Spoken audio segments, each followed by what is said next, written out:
어차피 조조는 한 번은 퇴각을 했어야 돼요. 이쪽까지 이제 조조가 이제 이렇게 세력을 다 모은 거죠. 이만큼. 형주를 그냥 손에 넣었으니까.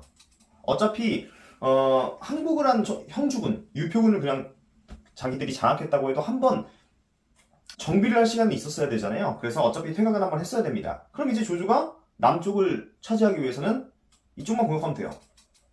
여기 이제 숨권이 있죠. 그래서 이때 오나라에서는 싸우자는 파와 항복하자는 파가 나뉘게 됩니다. 근데 이때 오나라가 이 정도의 세력을 가지고 있었거든요. 세력이 꽤나 컸는데 병사가 별로 없었나 봐요. 왜 그러는지는 모르겠습니다. 이때 오나라에 그 병력이 그렇게 많이는 있었지 않았던 것 같아요. 그래서 더욱더 항복을 하자는 파와 싸우자는 파가 막 맞대결을 하고 있는데 항복을 하자는 쪽이 좀 더 높았었어요. 이때 제갈량이 직접 가죠. 적국에 젊은 제갈량 공명이. 그래서 막 설득을 합니다. 조조와 왜 싸워야 되는지.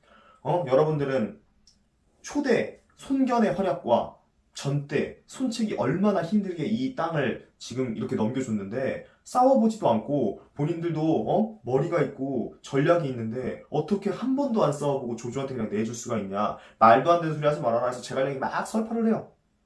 막 가서 싸워야 된다. 막 이런 말들을 합니다. 그리고 유비한테는 이때 동남풍이 부는 날 제가 돌아갈 테니 절대 오나라로 오지 마세요. 주공이 오면 위험할 수가 있어요. 이렇게 얘기를 하고 제갈량이 오나라에 간 거예요. 그리고 주유를 만납니다. 이때 손책이 죽기 전에 송건한테 이런 이야기를 하고 죽었어요. 나라가 어지러울 때 바깥에서 나라가 어지러우면 주유에게 묻고 나라 안이 어지러우면 장소에게 물으세요. 이렇게 유언을 남기고 떠났거든요. 그래서 주유를 불러보죠. 주유. 삼국지 좋아하시는 분들은 모두 알 겁니다. 주유가 딱 불러서 제갈량과 만나요. 서로를 알아보죠. 아, 서로 족밥이 아니구나. 주유와 제갈량이 계속 머리싸움을 하고 있어요. 주유는 처음부터 싸울 생각이었어요.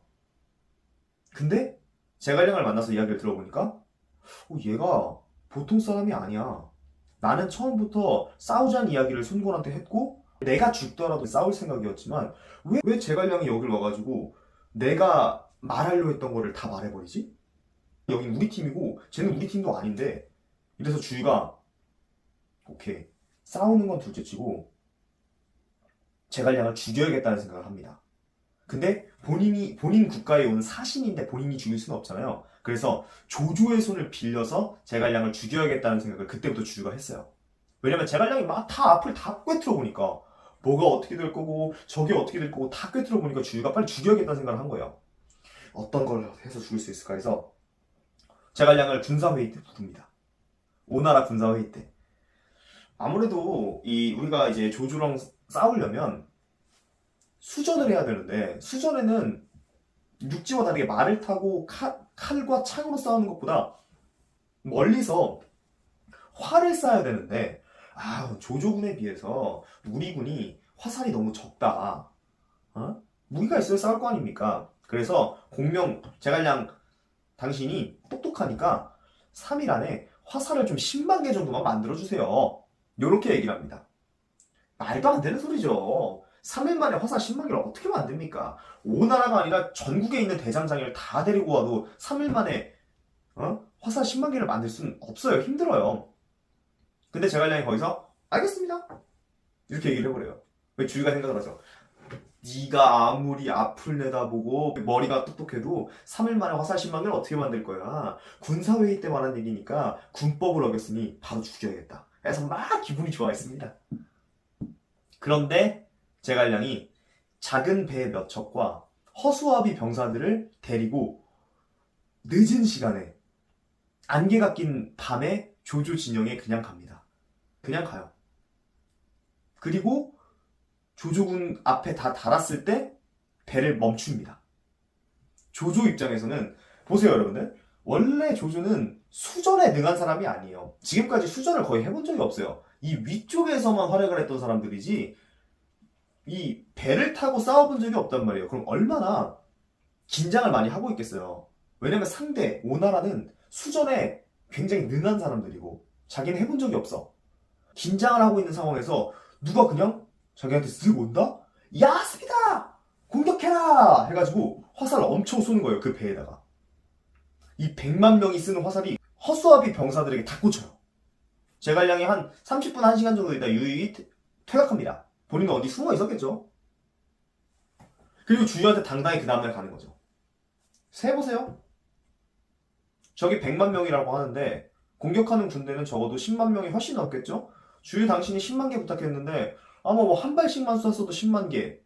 그리고 30분 정도 있었으니까 한 사람당 10발씩은 쐈을 텐데 못 쓰는 화살 빼고 쓸 수 있는 화살 더해도 10만 개는 좋게 한 50만 개 정도는 제가 구해왔습니다. 갑니다. 주유가 와, 저런 소위 말해 미친놈이 있나. 내가 저 사람은 진짜 인정을 해야겠다 해서 주유가 제갈량을 인정을 하게 됩니다. 그리고 다시 회의에 참석을 시키게 해요. 제가 사과드리겠습니다. 당신을 믿지 못하고 이런 계책을 썼는데 저도 나름 이 동네 최고의 천재인데 생각지도 못한 계책을 제갈량 당신이 썼네요. 근데 제가 고민되는 게 정말 많아요. 어떻게든 조조군을 잡아야 되는데 조조군이 무서운 건 사실입니다. 근데 제 마음속에는 조조를 잡을 수 있는 계략이 하나는 있어요. 제갈량도 똑같이 말합니다. 자기도 하나 방법이 있습니다. 그러면 하나 둘 셋 하면 손에다가 우리가 써서 교환을 하죠. 두 천재가 하나 둘 셋 해서 탁 교환을 합니다. 화자가 적혀있어요. 불. 결국은 두 천재 모두 화계로 조조를 잡자라고 생각을 한 거죠. 어떻게 화계를 쓸 것인가 주유가 굉장히 고민을 하고 있을 때 황계라는 장군이 주유를 찾아옵니다. 이 황계면은 누구냐면 옛날에 송익회 삼국지에 나왔던 손견 때부터 송견을 모시던 아주 오래된 장수예요. 오랫동안 전장을 누볐던 노장입니다. 주유한테 찾아와서 우리 둘이 싸우는 모습을 보이자. 내가 조조한테 투항을 할 테니 나 정도면은 조조가 받아줄 것이라고 아는 거죠. 왜냐면 황계도 오랫동안 전장을 누볐기 때문에 명성이 있는 장군이거든요. 이렇게 황계가 작전을 내고 알았다, 오케이 생각을 합니다. 그리고 방통이 등장을 해서 방통이 누구냐면 그때 아까 전에 말했던 와룡과 봉추 중에 봉추예요. 이 사람이 조조한테 가서 아마 북쪽 병사라서 풍토병도 심하고 멀미도 심할 겁니다. 그러니까 조조가 또 똑똑하거나 싸움 잘하는 사람들 좋아하잖아요. 맞아요. 어떤 계책이 있으면 좀 알려주쇼. 이래서 방통이 딱 생각을 하죠. 이 큰 배들이를 다 사슬로 묶어버리세요. 다. 그러면 아무리 바람이 많이 불어도 흔들림이 적어져서 더욱더 화살의 정확도도 올릴 수 있고 병력 피해도 보지 않을 겁니다. 멀미도 심하지 않고요. 이렇게 한번 해보세요. 그래서 조조가 방통의 말을 듣고 대장장이들을 다 불러가지고 사슬을 만든 다음에 배들을 다 쇠사슬로 엮어버립니다. 방통의 염환계죠. 본격적으로 이제 적벽대전이 시작이 되는 거예요.